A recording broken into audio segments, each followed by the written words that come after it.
This is our second masterclass. Today, the first one, the people were very pleasantly surprised about what they tasted.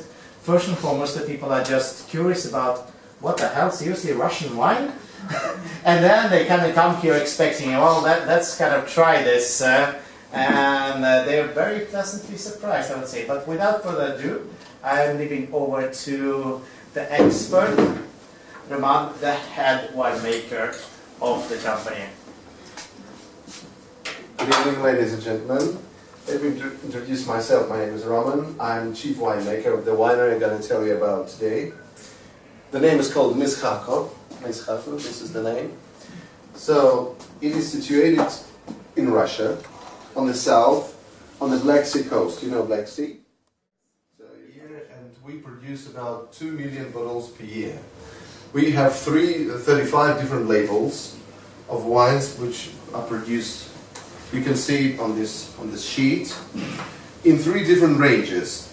The black one with a black label we're going to taste today. It's a Grand Reserve. It's a top range. The maximum price, maximum quality. Then we go with the range called Reserve. We're also going to taste today.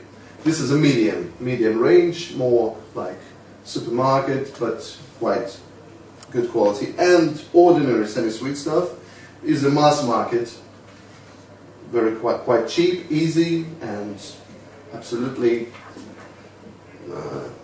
acceptable for people who take wine every day. Okay, so I told you that we have 35 different labels, and we started our sales to Sweden just a couple of weeks ago. We got the first batch of wine came to Sweden, and we have an importer, which our partner in Sweden, this is Tre Svampar, and I'm going to tell you about the wines and what we make. That's another picture of where we are. So this is a bay on the Black Sea coast, and this is a big city, and Myskhako winery is on the village, which is in the suburbs of this city, is in neighborhood. So you can see the spots of vineyards on the mountains in the Bay of Black Sea. And that's a big industrial city with the biggest port on the south of Russia. We call it the Southern Gate in Russia. So this is very important for us. And our district, where we're situated, is famous for its agriculture. We produce lots of grain, which we export also. And now it's a big touristic place. So every year we have about 15 million people coming to Black Sea coast, and winemaking wine helps us to have more people to tell that Russia produces wines. It's not only resorts. It also winemaking, wine routes, different wineries, different wine restaurants. So it's a part of the culture. Okay, let's start our tasting. So we start with Riesling. It's your first glass on your left. You see? So we start with Riesling. The Riesling is in a reserve range. I told you about we have 3 ranges. So this is a medium range. This is a Riesling 2009. Look. I told you that we grow only international varieties, but with our local character. What do I mean when I say local character? You see that this is a big industrial city, and this city is famous for its big factories which produce cement. So this is concrete. And these mountains are the source of this cement. And this particular mountains gives the character for the soils on the ground where vineyards are situated. So when we finish our tasting, you will find very similar thing in all the wines we tasted. This is a character which comes from the soil, which is very rocky, close to rock of the Caucasus mountain chain. So it gives very recognizable local character. So Riesling. Riesling is the grape variety which is famous for its good acidity, nice sunflower notes, honey note, so it's very recognizable, and many winemakers around the world, they grow Riesling. What Myskhako winery can do about Riesling, which is special? So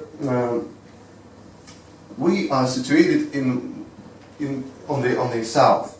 So this is the most, the hottest point, one of the hottest points on the map of viticulture in Russia.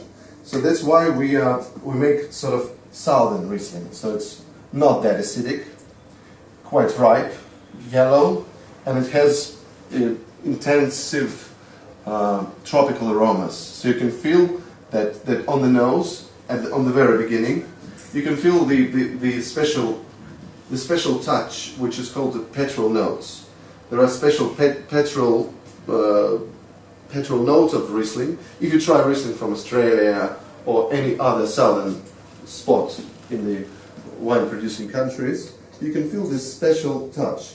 This goes from the berry, from a bunch of Riesling grape, which is affected by sunlight, and sun makes special pigment, which produces this special aroma.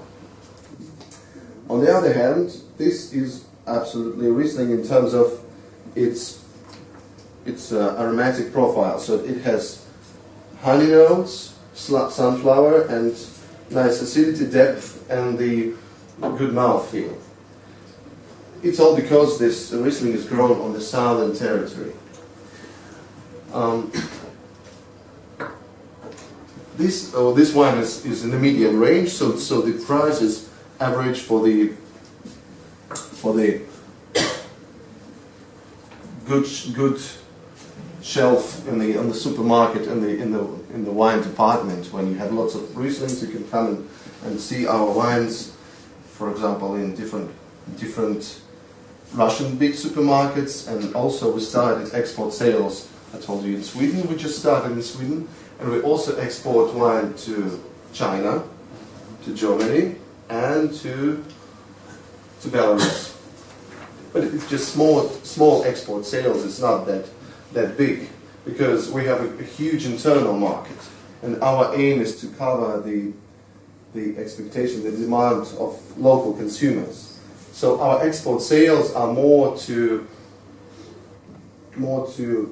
introduce our wines to international market, because for all those long years of Soviet Union, our market was closed, just because everything was for internal consumption. So now we're opened for the global market, and last year we just entered World Trade Organization, I mean Russia. So we are all part of that game. So we want to be known and maybe popular in terms of wine sales. Okay, so now we go with the Riesling, and then we go to the next bottle. Oh, this is a bit confused. Okay. Excuse me, I have a question there. Have you changed your way of making the wine after the Soviet Union era? Of course. In 2002, so the Soviet Union collapsed in 1991. Yeah. But afterwards, this Soviet era was prolonged by the same approach. And in 2002, we started with new owners.